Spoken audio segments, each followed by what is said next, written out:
Dear friends, I am Manjunath M.N., Assistant Professor of Zoology, Government First Year College, Kolar. Friends, in this session, we shall study about the mechanism of muscle contraction. See, friends, here you can see how the muscles, various types of muscles are organized in your body. ಸ್ನೇಹಿತರೆ, ನಮ್ಮ ದೇಹದಲ್ಲಿ ಯಾವ ಸ್ನಾಯುಗಳು ಯಾವ ಒಂದು position ಅಲ್ಲಿ ಯಾವ ರೀತಿ ಅರೇಂಜ್ ಆಗಿದ್ದಾರೆ ಅಂತಕ್ಕಂಥದ್ದನ್ನ ನೀವು ಈ ಒಂದು ಚಿತ್ರದಲ್ಲಿ ನೋಡಬಹುದು.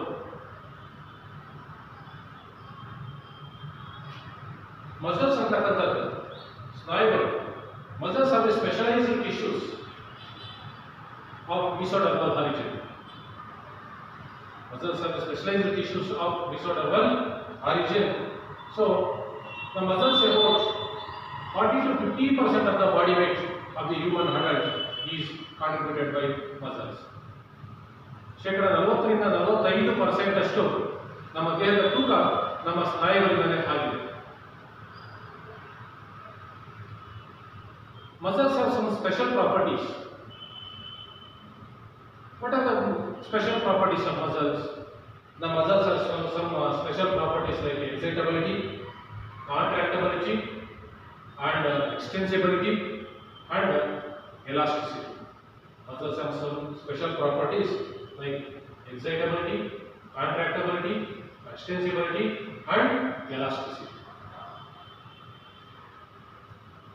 Based on their location, based on their position, there are three types of muscles.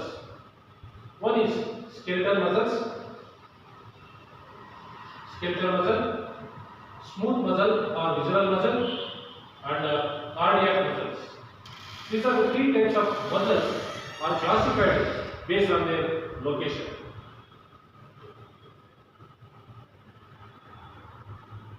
Muscles are the skeletal muscles. Skeletal muscles are closely associated with the skeletal components of the body.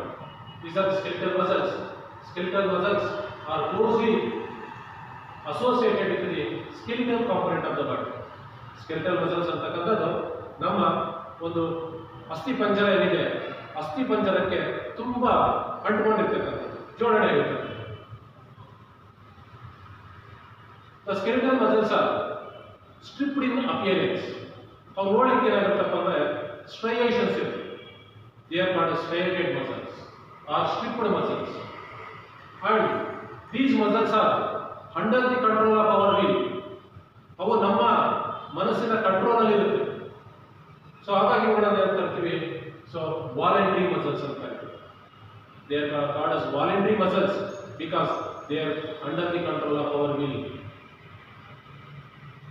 And they are primarily involved in, the skeletal muscles are primarily involved in locomotory actions. Okay, ನಮ್ಮ ಚಲನೆಗೆ, ನಮ್ಮ ದೇಹದ ಭಾಗಗಳ ಚಲನೆಗೆ ಪ್ರಮುಖವಾಗಿ ಕಾರಣ ಆಗಿರುತ್ತೆ. ಮತ್ತೆ ವಿಸರಲ್ ಮಸಲ್ಸ್ ಬಂದಾಗ smooth muscles are present in hollow visceral organs of the body. ನಮ್ಮಲ್ಲಿರ್ತಕ್ಕಂಥ hollow visceral organs like intestine are nothing but alimentary canal, so reproductive tract. Okay, ನಮ್ಮ ಎಲಿಮೆಂಟರಿ ಕೆನಾಲ್ ಅಲ್ಲಿ, ರಿಪ್ರೊಡಕ್ಟಿವ್ ಟ್ರ್ಯಾಕ್ ಅಲ್ಲಿ ಈ ಒಂದು smooth muscles ಇರುತ್ತೆ. And they are not striated. ಇವುಗಳಲ್ಲಿ ಯಾವುದೇ ಒಂದು ರೀತಿಯ ಸ್ಟ್ರೈಯೇಷನ್ಸ್ ಇರೋದಿಲ್ಲ. No striations. Yes they are called as and they are smooth in appearance. ನೋಡಲಿಕ್ಕೆ ತುಂಬಾ ಮೃದುವಾಗಿರುತ್ತೆ, ಸ್ಮೂತ್ ಅಪಿಯರೆನ್ಸ್ ಇರುತ್ತೆ. Yes they are called as smooth muscles are non striated muscles. And they are not under our control of our will. ಜೊತೆಗೆ ನಮ್ಮ ಒಂದು ವಿಲ್ನ control ಅಲ್ಲಿ ಇರೋದಿಲ್ಲ, ಅವರು ನಮ್ಮ ಮನಸ್ಸಿನ ಕಂಟ್ರೋಲ್ ಅಲ್ಲಿ ಇರೋದಿಲ್ಲ. They are not under the control of our will. As they are called as involuntary muscles. When come to the cardiac muscles, the name itself only is saying, ಹೆಸರೇ ಹೇಳ್ತಾರೆ cardiac muscles. These muscles are present in the heart, ಹೃದಯದಲ್ಲಿ ಇರುತ್ತೆ. And ನೋಡಲಿಕ್ಕೆ skeletal muscles ಹೇಗಿದಾವೆ ಹಾಗೆ ಇರುತ್ತೆ. They are striations, but these muscles are interconnected ಆಗಿರುತ್ತೆ, ಮತ್ತೆ striations ಇರುತ್ತೆ. So but not under the control of our will. ನಮ್ಮ ಹೃದಯದಲ್ಲಿರ್ತಕ್ಕಂಥ ಸ್ನಾಯುಗಳು ನಮ್ಮ ಮನಸ್ಸಿನ ಕಂಟ್ರೋಲ್ ಅಲ್ಲಿ ಇಲ್ಲ. ಹಾಗಾಗಿ they are so involuntary.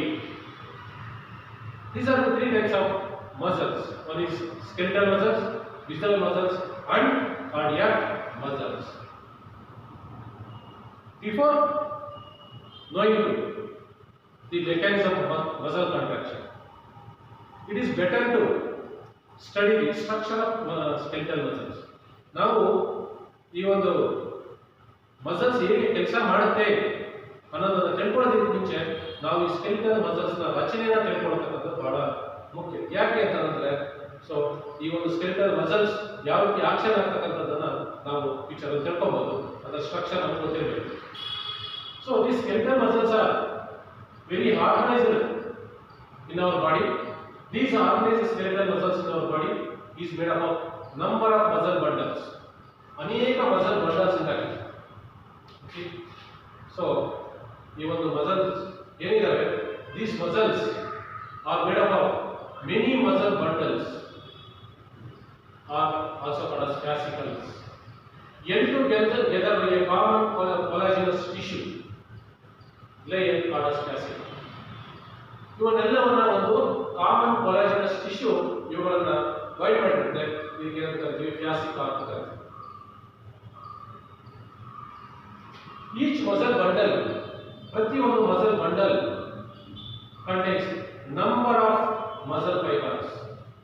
ಪ್ರತಿಯೊಂದು ಮಸಲ್ ಬಂಡಲ್ ಏನಿದೆ, ಇದು ಒಂದು ಮಸಲ್ ನಲ್ಲಿ ಅನೇಕ ಮಸಲ್ ಬಂಡಲ್ಸ್ ಇದೆ. ಇವುಗಳನ್ನ ಈ ತರ ಅನೇಕ ಮಸಲ್ ಬಂಡಲ್ಸ್ ಇದೆ, ಇವುಗಳನ್ನ ನಾವು ಫ್ಯಾಸಿಕಲ್ಸ್ ಅಂತ ಕರಿತೀವಿ. Okay, so each fascicle or muscle bundle contains number of muscle fibers. ಅನೇಕ muscle fibers ಇದ್ದಾವೆ. each muscle fiber, ಪ್ರತಿಯೊಂದು muscle fiber ಏನಿದೆ is lined by a plasma membrane. ಇದರ ಸುತ್ತಲೂ ಒಂದು plasma membrane ಇದೆ. that is called the sarcolemma. that is called as sarcolemma. this sarcolemma enclosing the sarcoplasm. ಈ sarcolemma ಏನಿದೆ is enclosing the sarcoplasm, that is the cytoplasm present in this muscle fiber or fascicle, that is called as sarcoplasm.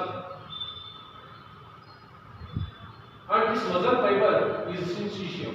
ಈ muscle fiber ಏನಿದೆ ಇದು syncytium. ಹೇಗೆ ಅಂತಂದ್ರೆ so there is no cytoplasmic bridge between the cells. ಪ್ರತಿಯೊಂದು cell ಮಧ್ಯೆ ಏನಿದೆ ಒಂದು cytoplasmic bridge ಇರೋದಿಲ್ಲ. ಹಾಗಾಗಿ ಒಂದೇ ಸೆಲ್ ರೀತಿದ್ದು ಅನೇಕ ನ್ಯೂಕ್ಲಿಯಸ್ ರೀತಿ ಇರುತ್ತೆ. Okay, that is called syncytium. And the endoplasmic reticulum is the storehouse of calcium. ಇದರೊಳಗಡೆ ಇರ್ತಕ್ಕಂಥ ಈ ಒಂದು ಮಸಲ್ ಫೈಬರ್ ಇರ್ತಕ್ಕಂಥ ಏನು ಎಂಡೋಪ್ಲಾಸಮ್ ಏನಿದೆ, ದಟ್ ಎಂಡೋಪ್ಲಾಸಮ್ ನಲ್ಲಿ that is sarcoplasm that containing endoplasmic reticulum. This endoplasmic reticulum is the storehouse of calcium ions. Calcium ions na store house. And muscle fibers, and specially the characteristic feature of this muscle fiber, ಈ ಒಂದು muscle fiber ನ characteristic feature ಏನಪ್ಪಾ ಅಂತಂದ್ರೆ presence of large number of parallelly arranged filaments are also called as myofibrils or myofilaments. ಈ ತರ ಒಂದು myofibrils ಅಥವಾ myofilaments ಏನಿದೆ, ಇವು ಒಂದು ಅನೇಕ ತರ myofibrils myofilaments ಈ ಒಂದು ಮಸಲ್ ಬಂಡಲ್ ಅಲ್ಲಿ ಸ್ಟೋರ್ ಆಗಿರುತ್ತೆ. ಓಕೆ, ಮಸಲ್ ಫೈಬರ್ ಅಲ್ಲಿ ಈ ತರ ಅನೇಕ ಒಂದು ಮಯೋಫಿಲಮೆಂಟ್ಸ್ ಮಯೋಫೈಬ್ರಿಲ್ಸ್ ಇರುತ್ತೆ. ಈಚ್ ಮಯೋಫೈಬ್ರಿಲ್, ನಾವು ಒಂದು ಮಯೋಫೈಬ್ರಿಲ್ ಹೊರಗಡೆ ತಗೊಂಡು ಅಬ್ಸರ್ವ್ ಮಾಡಿದ್ರೆ ಈ ರೀತಿ ನಮಗೆ ಕಾಣಿಸುತ್ತೆ. Under the microscope we can see the each myofibril like this. Each myofibril has an alternate dark and light bands. These are the dark bands and these are the light bands. Each myofibril has an alternate dark and light bands. ಪ್ರತಿ ಮಯೋಫೈಬ್ರಿಲ್ ಒಂದು dark ಮತ್ತೊಂದು light ಆಗಿರ್ತಕ್ಕಂಥ regions ಇರುತ್ತೆ. The striations appearance is due to the distribution pattern of two important proteins called as actin and myosin.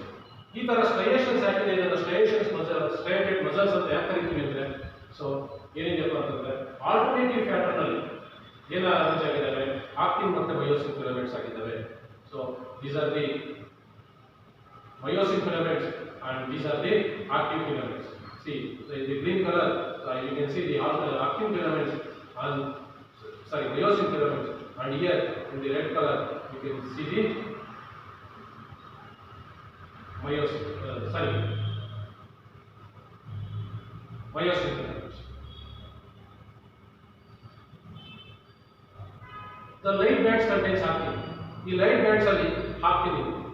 The light bands containing actin and this dark bands containing myosin. Dark bands ಏನಿದಾವೆ ಈ ಒಂದು dark bands ಅಲ್ಲಿ myosin ಇರುತ್ತೆ, light bands ಅಲ್ಲಿ actin. So these light bands containing actin and is called as isotropic band, or this light band containing actin and is called as high band, are also called as isotropic band. The dark band contains myosin and called as A band or anisotropic band. The dark band ಏನಿದೆ ಇದನ್ನು A band ಅಂತ ಕರೀತೀವಿ, or anisotropic band. Actin filaments are thinner. Actin filaments ಏನಿದಾವೆ, these actin filaments are thinner filaments and myosin filaments are thicker filaments. ಈ actin filaments thinner ಇರುತ್ತೆ, ಇಲ್ಲಿ colour variations ಇದೆ, ಇದಕ್ಕೂ don't get confused. So ಈ ಒಂದು actin filaments ಏನಿದೆ they are the thinner and myosin filaments are thicker filaments. In the center of each high band, ಈ ಒಂದು high band ಏನಿದೆ thin region, in the center of the high band is an elastic fiber called as Z-line. ಈ high band ನ centre ಅಲ್ಲಿ ಒಂದು elastic fiber ಇದೆ, that is called as Z-line ಅಂತ ಕರೀತೀವಿ. And a thin fibrous membrane also present in the dark line or A band.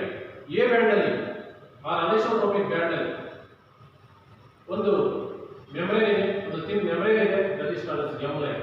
ಅದನ್ನು M line ಅಂತ ಕರೀತೀವಿ. The A and I bands are arranged alternatively. ಮತ್ತೆ ಈ ಒಂದು A band, okay, the A band ಮತ್ತೆ I band ಎರಡೂ ಕೂಡ ಏನಾಗಿರುತ್ತೆ, ಸೊ ಆಲ್ಟರ್ನೇಟಿವ್ ಆಗಿ ಒಂದಾದ ನಂತರ ಒಂದು ಅರೇಂಜ್ ಆಗಿರುತ್ತೆ. The A and I bands are arranged alternatively throughout the length of the myofibril. Myofibril ನ ಉದ್ದಕ್ಕೂ ಈ ಒಂದು alternative light and I bands ಇರುತ್ತೆ. The functional unit of contraction is called as sarcomere. ಈ ಒಂದು functional unit ಏನಿದೆ ಇಲ್ಲಿಂದ ಇಲ್ಲಿವರೆಗೂ ಒಂದು Z-line another Z-line, ಒಂದು Z-line ಇಂದ ಇನ್ನೊಂದು Z-line ಗೆ ಪೊಸಿಷನ್ ಏನಿದೆ, okay, that is two successive Z-line. Between the two successive Z-line is called as the sarcomere. ಇದನ್ನ ಕರೀತೀವಿ ಒಂದು sarcomere, that is one cell. The central part of thick filament which is not overlapped by thin filament is called as the H2. Use thick band ಅಲ್ಲಿ ಒಂದು central portion which is not overlapped by these thin actin filaments or thin filaments. ಈ actin filaments overlap ಆಗಿಲ್ಲ ಯಾವುದ್ರ ಮೇಲೆ, thin filaments ಮೇಲೆ. ಈ ಒಂದು portion, this portion is called as Z zone. ಇದನ್ನ ಕರೀತೀವಿ Z zone ಅಂತ ಕರೀತೀವಿ.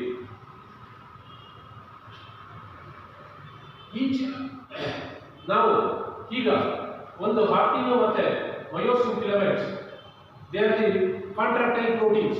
ಇವೆರಡೂ ಕೂಡ contractile proteins.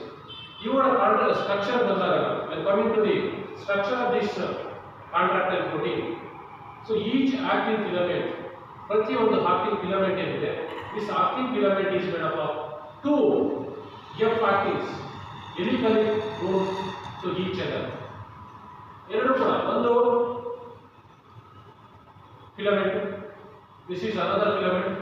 These two filaments are helically coiled. ಒಂದು ಕೊನೆಯಾಗಿದೆ helically coiled ಆಗಿದೆ, ಸುತ್ತಕೊಂಡಿದ್ದಾವೆ. Each F actin filament or polymer, ಪ್ರತಿಯೊಂದು F actin filament ಏನಿದೆ ಅಥವಾ polymer ಏನಿದೆ, this is made up of monomeric G actin protein. ಇವು monomeric G actin proteins ಇಂದಾಗಿದ್ದಾವೆ.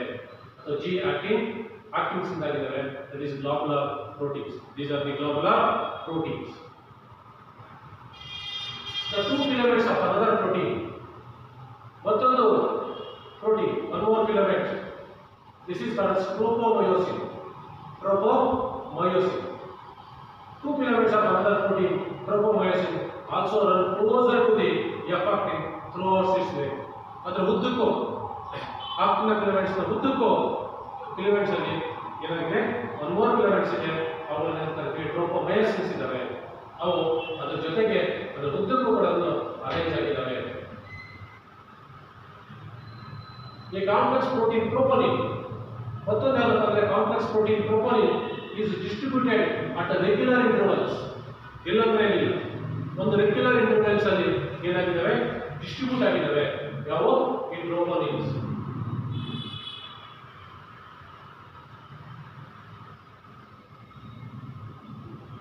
In the resting state, ಇವು muscles ಒಂದು resting state ಅಲ್ಲಿ ಇರಬೇಕಾದ್ರೆ, ಯಾವುದೇ ಕೆಲಸ ಮಾಡದೆ ರೆಸ್ಟಿಂಗ್ ಸ್ಟೇಟ್ ಅಲ್ಲಿ ಇರಬೇಕಾದ್ರೆ, in the resting state, a subunit of troponin, this subunit of this troponin masks the active binding site of sites for myosin on the actin filament. ಈ myosin ಈ ಒಂದು ಆಕ್ಟಿನ್ ಮೇಲೆ ಕೂತ್ಕೊಳ್ಳಿಕ್ಕೆ ಇರ್ತಕ್ಕಂಥ ಒಂದು ಆಕ್ಟಿವ್ ಸೈಟ್, ಈ ಆಕ್ಟಿವ್ ಸೈಟ್ ಅನ್ನು ಅದೇನು ಮಾಡಿರುತ್ತೆ ಮಾಸ್ಕ್ ಮಾಡಿರುತ್ತೆ. ಓಕೆ, ತಡೆಯಲ್ಲಿ ಕಾಣದಂಗೆ ಮಾಡಿರುತ್ತೆ. Okay, in the resting state, a subunit of this troponin masks the active binding sites on the actin filament or actin molecules. When coming to the myosin, this myosin is a thick filament, is also a polymerized protein. This is also a polymerized protein. This polymerized protein containing many monomeric proteins. This polymeric protein containing many monomeric proteins. This monomeric proteins are called as meromyosins. ಇವುಗಳನ್ನು ಕರಿತೀವಿ meromyosins ಅಂತ ಕರಿತೀವಿ. that constitute one thick filament. ಇವೆಲ್ಲ ಸೇರ್ಕೊಂಡಿದೆ ಇದು ಒಂದು thick filament ಆಗಿದೆ. each meromyosin, ಪ್ರತಿ ಒಂದು meromyosin ತಗೊಂಡ್ರೆ, this is one meromyosin, this is another meromyosin, this is one more meromyosin. So like here also three meromyosins are there. So each meromyosin has two important parts. ಎರಡು ಪ್ರಮುಖವಾದ parts ಇದೆ. So one is globular head with short arm. ಒಂದು globular head with short arm and a tail. ಮತ್ತೊಂದು tail. The head, ಈ ಒಂದು head ಏನಿದೆ, the head being called as heavy meromyosin. ಈ head ಅನ್ನು ಏನು ಕರಿತೀವಿ heavy meromyosin ಅಂತ ಕರಿತೀವಿ. So this tail is made up of light meromyosin. That is called as heavy meromyosin. The tail is made up of light meromyosin.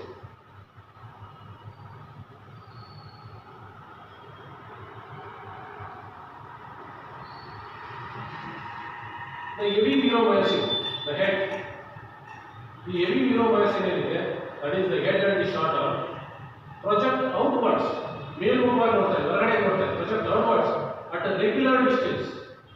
At a regular distance, ಒಂದು ನಿರ್ದಿಷ್ಟ distance ಅಲ್ಲಿ ಏನಾಗ್ತಾ ಇದಾವೆ, ಹೊರಗೆ ಏನು ಮಾಡ್ತಾ ಇದಾವೆ, ಮುಖ ಮಾಡ್ತಾ ಇದಾವೆ. And angle from each other, ಏನು ಪ್ರತಿಯೊಂದಕ್ಕೆ ಏನಾಗಿದೆ, ಪ್ರತಿಯೊಂದು ನಿರ್ದಿಷ್ಟವಾದ ಆಂಗಲ್ ಅಲ್ಲಿ they are projecting from the surface of the polymerized myosin filament and is known as cross arm.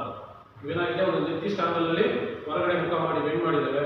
So ಇವುಗಳನ್ನ ಏನಂತ ಕರಿತೀವಿ, and is known as cross arm. ಇದನ್ನ cross arm ಅಂತ ಕರಿತೀವಿ. and globular head, ಈ ಒಂದು globular head ಅಲ್ಲಿ is an active ATPase enzyme and as a binding site for ATP and active sites for actin. ಇದರಲ್ಲಿ ಒಂದು ATPase ಎಂಜೈಮ್ ಇದೆ, active site for ATPase enzyme ಕೆಲಸ ಮಾಡಲಿಕ್ಕೆ ಬೇಕಾದಂತ ಒಂದು ಪೊಸಿಷನ್, ಮತ್ತೆ ATP binding site, okay, ATP ಮತ್ತೆ active sites for attachment with this actin filaments, ಮತ್ತೆ ಆಕ್ಟಿನ್ ಫಿಲಮೆಂಟ್ಸ್ ಜೊತೆ ಅಟ್ಯಾಚ್ ಆಗಲಿಕ್ಕೆ ಬೇಕಾದಂತ ಸೈಟ್ ಇದೆ. ಇಷ್ಟು this is about the structure of skeletal muscle. When coming to the mechanism of muscle contraction, ಈಗ muscles structure ನಾವು study ಮಾಡಿದ್ವಿ. ಈಗ ಮಸಲ್ಸ್ ಹೇಗೆ ಈ ಒಂದು ನನ್ನ ಕೆಲಸ ಮಾಡುತ್ತೆ, ಕಾಂಟ್ರಾಕ್ಷನ್, ಕುಗ್ಗುವಂತ ಮತ್ತು ಹಿಗ್ಗುವಂತ ಕಾಂಟ್ರಾಕ್ಷನ್ ಅಂಡ್ ರಿಲ್ಯಾಕ್ಸೇಷನ್ ಗುಣನ ಹೇಗೆ ಅದು ಕೆಲಸ ಮಾಡುತ್ತೆ. ಸೊ ಇದರ ಗುಣ ನಾವು ಸ್ಟಡಿ ಮಾಡಬೇಕಾದ್ರೆ ಒಂದು best theory which explains this contraction of the muscle is sliding filament theory. Sliding filament theory ಇದನ್ನ ಕ್ಲಿಯರ್ ಆಗಿ ಎಕ್ಸ್ಪ್ಲೈನ್ ಮಾಡುತ್ತೆ. ಏನು ಹೇಳುತ್ತೆ, which state that contraction of the muscle fibre takes place by the sliding of the thin filament over the thick filament. ಏನು ಹೇಳ್ತಾ ಇದೆ? Thin filament is sliding over the thick filament. This is called sliding movement theory. Okay.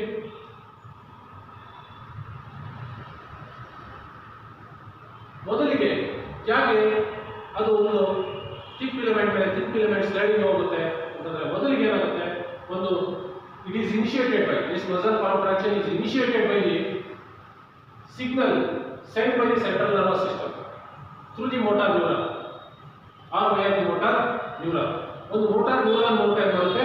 ಒಂದು signal send ಆಗುತ್ತೆ. Motor neuron ಮೂಲಕ ಏನಾಗುತ್ತೆ? Signal send ಆಗುತ್ತೆ. ಎಲ್ಲಿಗೆ? ಈ ಒಂದು ಮಸಲ್ಗೆ. ಈ motor neuron ಏನಿದೆ, this motor neuron along with the muscle fibers connected to it constitute a motor unit. ಈ ಒಟ್ಟು motor nerve end and this muscle fiber ಇವೆರಡು ಒಟ್ಟಿಗೆ ಸೇರ್ತಕ್ಕಂಥ ಒಂದು ಜಾಗ ಏನಿದೆ, that is called as the motor unit. ಇದನ್ನು motor unit ಅಂತ ಕರಿತೀವಿ. The junction between the motor neuron and the sarcolemma of the muscle fiber is called as the neuromuscular junction or motor integrate. Okay, so the junction is the junction between this junction between the motor neuron and the sarcolemma. This is the muscle cell, the plasma membrane of the muscle cell, and the sarcolemma, okay, of the muscle fiber is called as the neuromuscular junction. Neuromuscular junction ಅಂತ ಕರೀತೀವಿ, or motor end plate or motor end plate ಅಂತ ಕರೀತೀವಿ. The neural signal reaching this junction releases a neurotransmitter called as acetylcholine, so which generates the action potential of the sarcolemma. ಈ ಒಂದು motor neuron ಇಂದ ಏನು ಮಾಡ್ತಾ ಇದೆ? Signal ಬರ್ತಾ ಇದೆ. The neurotransmitter releasing into this junction ಗೆ ನ್ಯೂರೋ ಮೋಟಾರ್ ಇಂದ ಏನಾಗ್ತದೆ? ನರ್ವ್ ಇಂದ ಸೊ ಒಂದು neurotransmitter ಬರ್ತಾ ಇದೆ, that is acetylcholine, which generate the action potential. ಇದೇ ಮಾಡ್ತಾ ಇದೆ, ಒಂದು ಆಕ್ಷನ್ ಪೊಟೆನ್ಷಿಯಲ್ ಅನ್ನು ಜನರೇಟ್ ಮಾಡ್ತಾ ಇದೆ. ಓಕೆ, ಇಲ್ಲಿ on the sarcolemma, ಆ ಒಂದು ಪ್ಲಾಸ್ಮಾ ಮೆಂಬ್ರೇನ್ ಮೇಲೆ, ಮಸಲ್ನ ಪ್ಲಾಸ್ಮಾ ಮೆಂಬ್ರೇನ್ ಮೇಲೆ ಈ ಒಂದು ಆಕ್ಷನ್ ಪೊಟೆನ್ಷಿಯಲ್ ಅನ್ನು ಜನರೇಟ್ ಮಾಡ್ತಾ ಇದೆ. So this spreads through the muscle fibre. ಇದೇನಾಗುತ್ತೆ? ಆಕ್ಷನ್ ಪೊಟೆನ್ಷಿಯಲ್ ಮಸಲ್ ಫೈಬರ್ ಉದ್ದಕ್ಕೂ ಕೂಡ ಏನಾಗುತ್ತೆ? ಸ್ಪ್ರೆಡ್ ಆಗುತ್ತೆ and causes the release of calcium ions in the sarcoplasm. ಅದು ಹೊರಗಡೆ ಏನಾಗುತ್ತಪ್ಪ ಅಂತಂದ್ರೆ ಕ್ಯಾಲ್ಸಿಯಂ ಅಯಾನ್ ಅನ್ನು ರಿಲೀಸ್ ಮಾಡಲಿಕ್ಕೆ, ಮಸಲ್ ಬಂಡಲ್ ಇರತಕ್ಕಂಥ ಕ್ಯಾಲ್ಸಿಯಂ ಅಯಾನ್ ಒಂದು ಸಾರ್ಕೋಪ್ಲಾಸಮ್ ಒಳಗಡೆಗೆ so release ಆಗ್ತದೆ. See, you can see that. So when the neurotransmitter releases into this muscle cell, okay, so this calcium ion which releases into the muscle cell ಒಳಗಡೆಗೆ plasma ಸಾರ್ಕೋಪ್ಲಾಸಮ್ ಒಳಗಡೆಗೆ calcium ions release ಆಗ್ತದೆ. This influx of calcium ions, that is increase of calcium level, leads to the binding of calcium. This release of this calcium ion level that leads to the binding of calcium with the subunit of troponin and actin filaments. ಈ actin filaments ಮೇಲೆ ಇರತಕ್ಕಂಥ ಸಣ್ಣ ಒಂದು troponin ಮೇಲೆ ಅದೇನು ಮಾಡುತ್ತೆ? ಬಂದು ಕೂತ್ಕೊಳ್ಳುತ್ತೆ and thereby remove the masking of actinides for myosin head. ಈ ಒಂದು actin ನ ಮಾಲಿಕ್ಯೂಲ್ಸ್ ಮೇಲೆ, ಓಕೆ, G actins ಮೇಲೆ ಕೂತ್ಕೊಳ್ಳಿಕ್ಕೆ ಒಂದು ಮಾಸ್ಕ್ ಏನು ಮಾಡ್ತಾ ಇತ್ತು? ಒಂದು ಸೈಡ್ ಆ ಮಾಸ್ಕ್ ಅನ್ನು ಏನು ಮಾಡುತ್ತೆ? ಸರಿಸುತ್ತೆ. So and thereby remove the masking of actin sites for myosin. That utilizing the ಏನಾಗುತ್ತೆ? at that time energy released from the ATP hydrolysis. ATPase ಏನಾಗುತ್ತೆ? ATP ಏನಾಗುತ್ತೆ? hydrolysis ಆಗುತ್ತೆ by the ATPase, the myosin head nerve bends. ಹಾಗೇನಾಗುತ್ತೆ? Calcium ions ಬಂದು ಇಲ್ಲಿ attach ಆಗುತ್ತೋ ಈ ಒಂದು ಮಯೋಸಿನ್ ಹೆಡ್ ಅಲ್ಲಿ ಏನಾಗುತ್ತೆ? ATPase enzyme ಇರುತ್ತೆ. that ATPase enzyme breaks down the ATP and that myosin head now binds to the exposed active sites and actin form a cross bridge. ಹಾಗೇನಾಗುತ್ತೆ?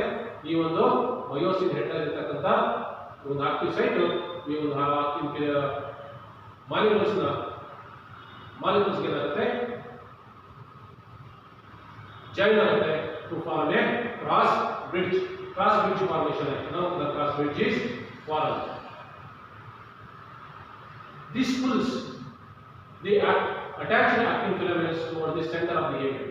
ಇದೇನು ಮಾಡುತ್ತೆ ಆಗ ಯಾವಾಗ ಇದು ಅಟ್ಯಾಚ್ ಆಗುತ್ತೋ ಇದೇನು ಮಾಡುತ್ತೆ ಫುಲ್ ಮಾಡುತ್ತೆ. ಓಕೆ, ದಿಸ್ ಫಿಲಮೆಂಟ್ ಏನಿದೆ ಥಿನ್ ಫಿಲಮೆಂಟ್ಸ್ ಅನ್ನು ಏನು ಮಾಡುತ್ತೆ ಆಕ್ಟಿನ್ ಫಿಲಮೆಂಟ್ಸ್ ಅನ್ನು ಒಳಗಡೆಗೆ ಮೂವ್ ಮಾಡಿಕೊಡುತ್ತೆ. ಸಿ ದೀಸ್ ಮಾಲಿಕ್ಯೂಲ್ಸ್ ಫುಲ್ ಒಳಗಡೆಗೆ ಎಳಿ ಯಾವುದನ್ನ actin filaments towards the myosin filaments. The Z-line attached to these actins. The Z-line ಏನಿದೆ actin filaments attach ಆಗಿರತಕ್ಕಂಥದ್ದು. Z-line attached to these actins are also pulled towards thereby causing the shortening of the sarcomere, that is contraction. ಅವಾಗ ಏನಾಗುತ್ತೆ so muscles ಯಾವಾಗ ಇದು ಒಳಗಡೆಗೆ full ಆಗುತ್ತೋ ಈ muscle ನ length ಏನಾಗುತ್ತೆ ಅಥವಾ ಸಾರ್ಕೋಮಿಯರ್ ಒಂದು ಸೆಲ್ ಏನಿದೆ ಅದರ ಲೆಂತ್ ಕಡಿಮೆ ಆಗುತ್ತೆ. It is clear from the above steps that during shortening of the muscle, that is contraction, the high bands gets reduced whereas the A bands retain the length. So ಯಾವಾಗ contraction ಆಗುತ್ತೋ ಯಾವಾಗ ಈ ಒಂದು high bands ಒಳಗಡೆಗೆ ಬರುತ್ತೋ okay ಈ high band ಏನಾಗುತ್ತೆ ಕಡಿಮೆ ಆಗುತ್ತೆ. ಸೊ ಆದರೆ ಎ ಬ್ಯಾಂಡ್ ಲೆಂತ್ ಏನಿರುತ್ತೆ ಕಾಮನ್ ಆಗಿರುತ್ತೆ. The myosin releasing the ADP. ಒಂದು ಸಾರಿ ಕಾಂಟ್ರಾಕ್ಷನ್ ಆದಮೇಲೆ ಏನು ಮಾಡುತ್ತೆ ಫುಲ್ ಮಾಡ್ತಾ ಇದೆ ಕಾಂಟ್ರಾಕ್ಷನ್ ಆಯಿತು. The myosin releases the ADP and inorganic phosphate. ಇದೇನು ಮಾಡುತ್ತೆ ಮತ್ತೆ ಇವಾಗ ಇನಾರ್ಗಾನಿಕ್ ಫಾಸ್ಫೇಟ್ ಮತ್ತೆ ADP ನ ತನ್ನಿಂದ ರಿಲೀಸ್ ಮಾಡಿಬಿಡುತ್ತೆ ಬಿಟ್ಬಿಡುತ್ತೆ and goes back to the relax state. ಮತ್ತೆ ಏನಾಗುತ್ತೆ ರಿಲ್ಯಾಕ್ಸ್ ಸ್ಟೇಟ್ ಹೋಗುತ್ತೆ. ಈ ನ್ಯೂ ADP ಹೊಸ ADP ಬಂದು ಈ new ADP binds and the cross bridge is broken. ಅದೇನಂತೆ ನ್ಯೂ ADP ಬಂದು ಇದಕ್ಕೆ ಬೈಂಡ್ ಆಗುತ್ತೆ. ಇದ್ರ ಮಧ್ಯೆ ಫಾರ್ಮೇಷನ್ ಆಗಿರ್ತಕ್ಕಂಥ ಕ್ರಾಸ್ ಬ್ರಿಡ್ಜ್ ಏನಿದೆ ಮಯೋಸಿನ್ ಮತ್ತೆ ಆಕ್ಟಿನ್ ಮಧ್ಯೆ ಆ ಕ್ರಾಸ್ ಬ್ರಿಡ್ಜ್ ಬ್ರೋಕನ್ ಆಗುತ್ತೆ. So the ADP is again hydrolyzed. ಮತ್ತೆ ADP ಏನಾಗುತ್ತೆ ಹೈಡ್ರೋಲೈಸ್ ಆಗುತ್ತೆ by the myosin head and the cycle of cross bridge formation and breakage is repeated causing further strain.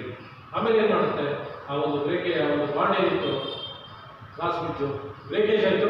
Breakage ಆಗಿ ಅದು ಏನಾಗ್ತಾ ಇದೆ ವಾಪಸ್ ಬರ್ತಾ ಇದೆ ಫರ್ದರ್ ಕಾಂಟ್ರಾಕ್ಷನ್ ಮುಂದೆ ಕೆಳಗಡೆ ಬಂದು ಮತ್ತೆ ಮುಂದಿನ ಆಕ್ಟಿವ್ ಸೈಡ್ಗೆ ಮತ್ತೊಂದು ADP ಜಾಯಿನ್ ಆದಾಗ ಮತ್ತೊಂದು ಆಕ್ಟಿವ್ ಸೈಡ್ಗೆ ಅಟ್ಯಾಚ್ ಆಗಲಿಕ್ಕೆ ಇಟ್ ಈಸ್ ಕಮಿಂಗ್ ಬ್ಯಾಕ್.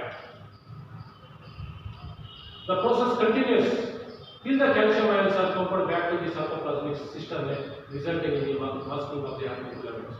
ಈ ಒಂದು ಕ್ಯಾಲ್ಸಿಯಂ ಅಯಾನ್ಸ್ ಎಂಡೋಪ್ಲಾಸ್ಮಿಕ್ ರೆಟಿಕ್ಯುಲಮ್ ಅಲ್ಲಿ ಇರತಕ್ಕಂಥ ಒಂದು ಕ್ಯಾಲ್ಸಿಯಂ ಫಿಲಮೆಂಟ್ ಒಂದು ಅಯಾನ್ಸ್ ಎಲ್ಲಿವರೆಗೂ ವಾಪಸ್ ಹೋಗೋದಿಲ್ವೋ ಮತ್ತೆ ಎಂಡೋಪ್ಲಾಸ್ಮಿಕ್ ರೆಟಿಕ್ಯುಲಮ್ ಒಳಗಡೆಗೆ ಅಲ್ಲಿ ತನಕ ಏನಾಗ್ತಾ ಇರುತ್ತೆ ಈ ತರ ಒಂದು ಆಕ್ಷನ್ಸ್ ನಡೀತಲೇ ಇರುತ್ತೆ.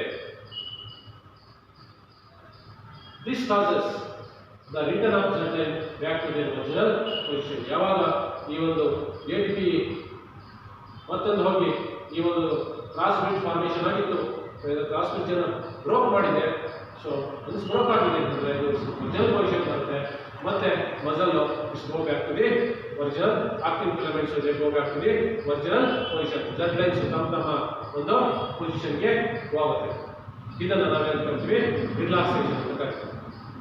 So this is the mechanism of muscle contraction. Thank you and thank you very much. If you need help regarding this, you can ask.